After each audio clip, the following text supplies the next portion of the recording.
اعوذ باللہ من الشیطان الرجیم بسم اللہ الرحمن الرحیم۔ قرآن مجید ترجمہ ہندی آسان، سورہ نمل نمبر 27 آیت نمبر 1 سے 44۔ سورہ 27 النمل۔ اعوذ باللہ من الشیطان الرجیم بسم اللہ الرحمن الرحیم۔ شروع اللہ کے نام سے جو بڑا مہربان نہایت رحم والا ہے۔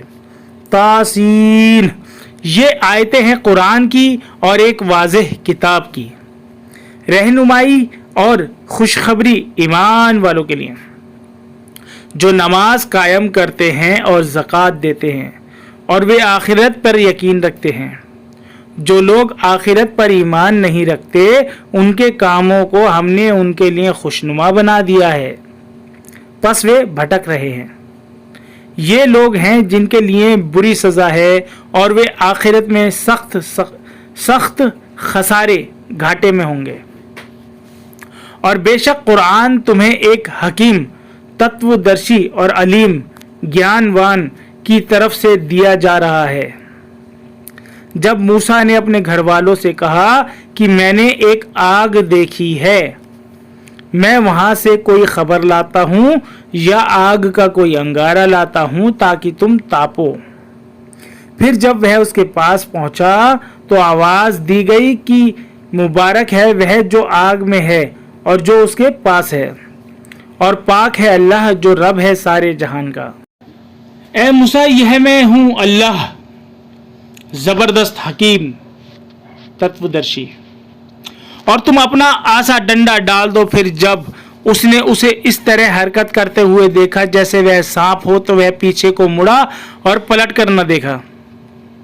اے موسیٰ، ڈرو نہیں، میرے حضور میرا پیغمبر ڈرا نہیں کرتے،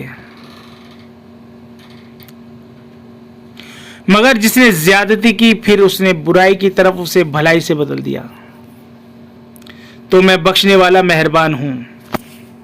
اور تم اپنا ہاتھ اپنے گریباں میں ڈالو، وہ کسی عیب کے بغیر سفید نکلے گا۔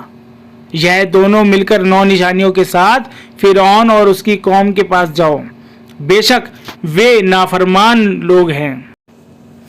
پس جب ان کے پاس ہماری واضح نشانیاں آئیں، انہوں نے کہا یہ کھلا ہوا جادو ہے، اور انہوں نے ان کا انکار کیا، حالانکہ ان کے دلوں نے ان کا یقین کر لیا تھا ظلم اور گھمنڈ کی وجہ سے۔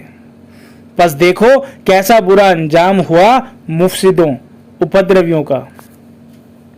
اور ہم نے داؤد اور سلیمان کو علم عطا کیا، اور ان دونوں نے کہا کہ شکر ہے اللہ کے لیے جس نے ہمیں اپنے بہت سے ایمان والے بندوں پر فضیلت عطا فرمائی۔ اور داؤد کا وارث سلیمان ہوا، اور کہا کہ اے لوگوں، ہمیں پرندوں کی بولی سکھائی گئی ہے اور ہمیں ہر قسم کی چیز دی گئی ہے، بے شک یہ کھلا ہوا فضل ہے۔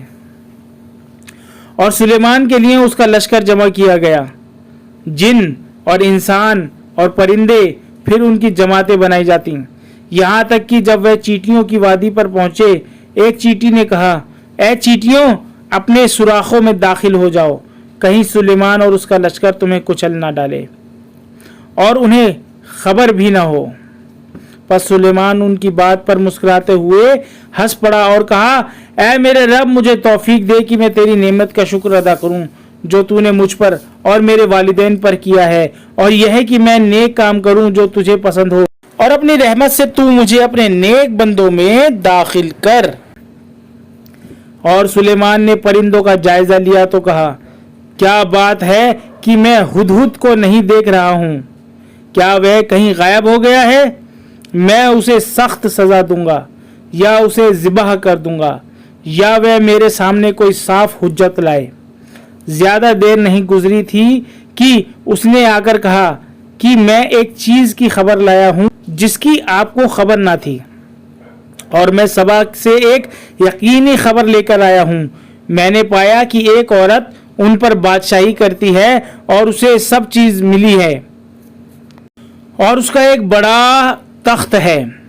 میں نے اسے اور اس کی قوم کو پایا کہ سورج کو سجدہ کرتے ہیں اللہ کے سوا،